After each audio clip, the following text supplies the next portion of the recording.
Hello po, good morning. Ako po ngayon po ay ako po ay mananahi po ng hairnet. Ito po yung araw-araw kong ginagawa sa aming bahay po. Ito po ang aking trabaho araw-araw. Ito po ay isang hairnet po na hinahango ko lang po ito. Bago ko po mabuo ang hairnet na ito, meron po itong natabas na ang tawag po dito ay tuktok. Tapos itong batok. So, ipapakita ko po sa inyo kung paano po ito buuhin. Bago po mabuo ang isang hairnet po, mayroon pong bias. Ito po yung bias. May tinatawag pong strap. Tsaka velcro. So, bago ko po mabuo po ang hairnet, ito pong batok ay tatahiin ko muna po sa garter. Para po, ang ginagawa ko muna, ito muna ang aking tatahiin yung garter para mabuo po yung hairnet. Tagal-tagal na rin po ako nananahi ng hairnet ko. Subuhayin ko muna yung makina. So, ganito po, tahiin po yung isa pong ano po sa hairnet na may gagarteran ko muna po ito.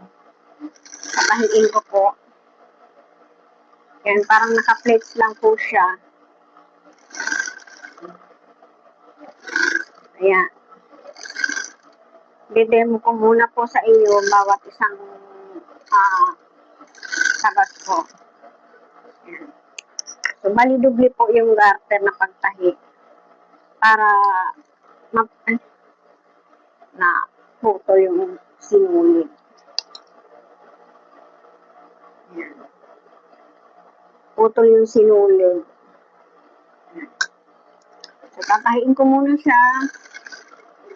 Yung tinatawag kong batok.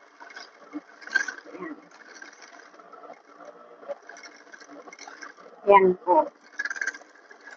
Yung makita. Bali, ito na po siya. May garter na po siya, kaya nababanat po siya. Tapos, para mabuo ko yung papalitan ko ulit ng sinulid na red. Tapos, palitan ko yung isang bobbin case po na sinulid na rin. Ilalagay ko po dito sa ilalim ng case. Sa rotating po. Tapos, mayroon po akong, dahil pula po ang bias, papalitan po natin ng pulang sinulid. So, alisin natin itong white kasi ito ay pang-garter. Ayan. So, palitan natin ng sinulid para makabuo tayo ng isang hairnet. Tapos, anuhin natin para mapalitan. Ayan. Lagay natin yung sa karayong yung sinulid kasi pinalitan natin ng sinulid. Tapos, kukunin natin yung sinulid sa ilalim doon sa bobbin case. Para ayan. So, pag napalitan ko na po ng sinulid ang dahil na kanina nagtahi ako ng garter para isang mabuo. Ito naman po yung tinatawag na bias para itap doon sa batok. So, tatahian ko lang yan ng 1/2 inch para mabuo, magmukhang bilog yung bias. Ayan, tatahiin ko yan. Tapos ko pong matahian ko yung bawat dulo.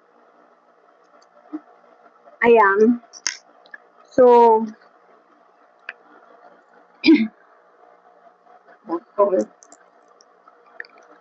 bawat dulo yung sinulid. Ano ba yan? Napakikita. lalagay ko po dito sa ilalim, yung isa kalahati pong bias. Ilalagay ko po dito. Tapos ito pong tinatawag na batok na tinabas na hairnet. Ito ay ilalagay ko dito. Ipi-pleats ko po siya. Itatap ko na po siya dito sa bias. So, ipapatong ko po yung isa para may magsalubong po yung dalawa. Mag-tap po silang dalawa. So, tapos kung yan, na po tatahiin. Tatansyahin nyo na lang po, kung alam nyo na po yung sukat. Ako po, naglalagay ng tanda po dito para magkasya po dun sa bawat hanggang dulo po yung pleats. Kaya, kain ko siya, nag-pleats lang po ako, tinatap ko na po. Ayan. Nung una po, nahirapan po akong gumawa nitong hair net. Halos 3 linggo po ako nag-aral kasi nababanat ko po itong bias. Kaya hindi sila pagdating sa dulo, sobra-sobra yung bias. Hindi sila nagtatap, hindi sila nagtutugma. May mahaba, may maiksi. Kaya pagdating ko dito, tatansyahin mo na sa akin lang pong technique po kung paano po gawin yung hairnet. Ng hairnet na ito. Pero yung iba rin yung paano nila gawin. So, pagdating ko dito sa dulo, kung ilan na lang, tatansyahin ko na lang dito. Lalagyan ko yan ng pleats para magkasya po sila. So, ayan. Na ano na po sila. Kaya pagdating dun po sa dulo, tamang-tama lang po yung ano. Bakit ano nangyari dito? Sumabit. Tamang-tama lang po sa dulo yung yung net niya. Sumasabit yung ano ko. Yung sinulid ko po sa ilalim. Yung sumabit. Ayan. Natapos ko na kahit ko na po siya dyan kasi naputol yung sinulid. Kailang ko ulit para hindi magtastas. Ayan. Ayan. Natap ko na po yung net na yung pinaka-batok tuktok po. So, babalik ta rin ko po siya. Hanapin ko po yung right side po ng aking hairnet. So, yung dalawang bias po, itutupi ko po siyang gano'n. Tapos, tatahian ko po siya ng by 16. By 16 po doon sa hairnet para nakatap na po. Yan. Tatahi muna po ako niyan. Pag natahian ko na po yan ng by 16 hanggang doon sa dulo,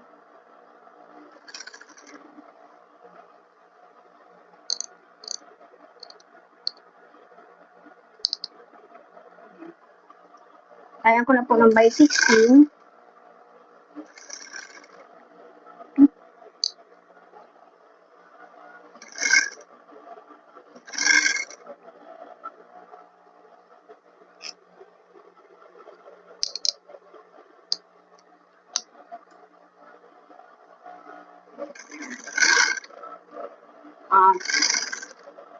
para mabuo siya, kailangan kong itap yung dalawang bias. Ano sila. Antayin mo po doon ay by 16. Natapos ko pong itap yung hairnet, bali ganyan na po siya, nabuo na po siyang ganyan, yung net. Tapos mayroon po tayong strap. Tatahiin ko po ito ng ganito. Ganyan. Pero kapag maramihan na po ang aking tahi, nagtatahi po ako nito ng 100 pieces para tuloy-tuloy po yung pagtatap ko po, pipinis ko po ng tahi. Kasi pag bawat isa-isa po, mabagal at saka matagal matapos. Dahil dinidemo ko po kung paano po tahiin yung hairnet, iniisa-isa ko muna po yung okay. Tahian ko yan dito, kabilang dulo, parang maiksi yung tabas ng ano nila. So, ganyan. Ito po yung tinatawag na velcro. Ito po yung tinatawag na velcro. Velcro. 2 inch po ang aking gugupitin ko po ng 2 inch yan. So, hahatiin ko lang po. Sagay, sobrang laki kasi kapag buo. Hati po. Tapos, itatay ko po dito sa strap yung velcro para may pangdikit po tayo dun sa hairnet. Itatahi ng ganyan. Kasi yung iba nahihirapan po silang magtahi ng hairnet. Meron po akong tinuruan na gustong magtahi. Hindi talaga siya natuto. Tagal niya maano. Pero ako, ang tagal ko rin natuto nito. Halos 3 weeks bago ko ano. Kasi nasisira po ako rin sa pagbabanat ng net ng bias. So ngayon po, kakabit ko na po yung pinaka sa likod po, tinatawag na tuktok na may garter. So mayroon po akong tanda dito ng 7 inches po, bali 3 and a half. Ayan po, para magtugma po sila. Lagyan ko ng tanda para ano. Tapos itatap ko na po itong may garter. Ayan po yung garter. Ayan. Tatahi ko po yan. Tahi ko po siya lahat ano dyan. Para mabuo po siya ng sa hairnet mo. Kailangan hindi mo rin ito babanatin. Tansya-tansya lang, alalay lang po ang pagtahi para pagdating dun sa dulo yung hairnet, hindi na naman siya lalagpas dun sa tinanda mong nut. Kasi kapag sumobra dun, liliit na po yung dito. Hindi na po, ano, kaya tatansyahin mo na po yung kailangan hindi siya banat. Ayan. Ayan. Ito po yung araw-araw ko pong ginagawa. Nagahango po ako ng tatahi ko. So, nakabit ko na po yung garter sa isang net na tuktok. So, nabuo na po sila. Babalik ta rin ko po para ipinis ko na po siya. Para maging hairnet na po siya. So, tahi ko siyang ganyan. I-pleats ko po itong nasa baba. At ipapatong ko po yung isang ano lang bias para ipakain ko po dun sa net. So, by 16 ulit yung po yung aking tahi. Ayan. Kapag lapat po yung pagbabayas mo po, tahi mo ng net sa bias, pagdating po dun sa dulo, eksakto lang po yung kapag nabanat po mo ito, pagdating po sa dulo na inumpisahan mo, susubra po, yung pitch po, yung bias, ano po siya, kukulubot. Kukulubot po yung bias. Kaya, tansyado po na kailangan nakaalalay po yung kamay mo sa paghawak po ng net saka doon sa bias. Kaalalay po. Kailangan hindi po sila bumaliktad po. Ayan. Ayan. Natahi mo na po siya. Malapit na pong makarating ako sa dulo. Ayan.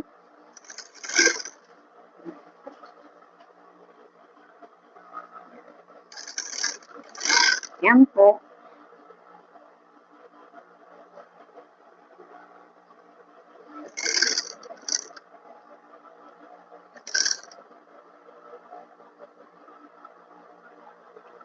Di na po ako dito sa dulo. Eksakto lang po yung bias po doon sa net.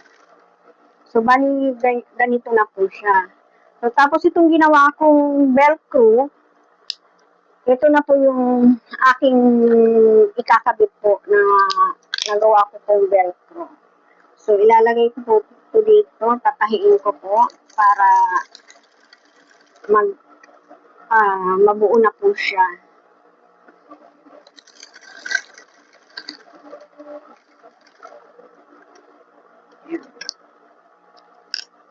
Tapos ito po, kakabit ko yun dyan, kasi yun yung pangdikit po doon sa velcro po, doon pinaka sa strap niya po.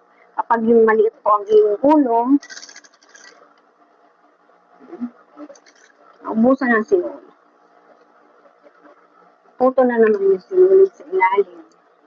Ayan.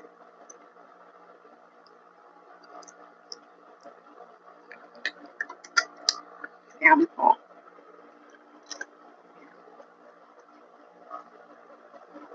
Pag ito po ay, tatahiin mo po ito na pinaka-pandikit niya po doon sa ng bias para may pandikit po doon sa ulo. Para panghigpit mo doon sa neck. Yun na po yung kabuuhan ng hairnet sa paggawa po ng hairnet. So, buo na po siya. Ito na po yung hairnet na buo. Kailangan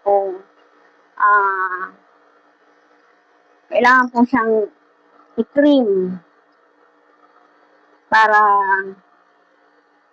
wala siyang himulmol na sinulid. Hindi po siya himulmol na sinulid. So, nabuo na po ang hairnet po. Ayan, ito na po yung pangdikit na. Kasi minsan po may sobrang sinulid. Ititrim po yan para maging net naman yung pag diniliver ko po ang hairnet sa pinagkukunan ko po. Malinis po yung hairnet. Wala pong himulmol ng sinulid. So, ito na po yung kabuuhan po ng aking hairnet po. So, ganun lang po yung pagtatayo ng hairnet. Tapos ilagay natin po dito para magkasya po dyan. Ito po yung hairnet na tinatay ko araw-araw. So, parang labo ng aking video. Ayan. So, itong pangdikit mo dito, ayan. Pero pag nagtatahi po ako, tatahiin ko muna yung bawat, ito 100 pieces na strap na velcro.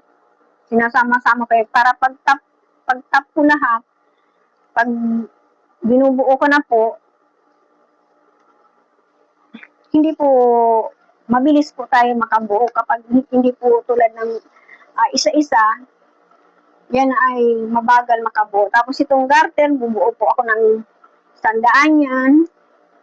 Para pag-tap ko po tapos gaganituhin ko po ulit yung bawat isang batok, nakakabit na sila na para ikabit ko yung may garter. So parang hindi mabagal ang tahi ko, tinatay ko muna yung bawat tabas po para pagtahi ko na buuhin ko po yung hairnet po, mabilis na. So, ito po yung mga finished product po ng aking hairnet po. Papakita ko po sa inyo ang aking nagawa na po. Finished product po ng aking hairnet. So, ganyan po ang aking. Ito na po yung aking hairnet na finished product po. Kasi ito, triman ko na lang po yan. Aking mga nagawa ko pong hairnet. Ayan na po. Ayan. So, marami pong, para mabilis po ako makatapos po sa paggawa ko po ng hairnet. Yun lang po. Maraming salamat po sa inyong panunood. At sana naibigan niyo po ang aking itong aking araw-araw pong ginagawa po sa aking pananaw dito sa aming bahay po. Maraming salamat po sa inyong lahat. Sana po maibigan niyo po ang aking pinakita po ngayong araw na ito. Maraming salamat po sa inyong lahat, sa inyong watsagang nanood po sa akin. Please subscribe po sa munting channel ko po. Pasensya na po ay baguhan po. Maraming salamat po sa inyong lahat. God bless sa inyo. Thank you po.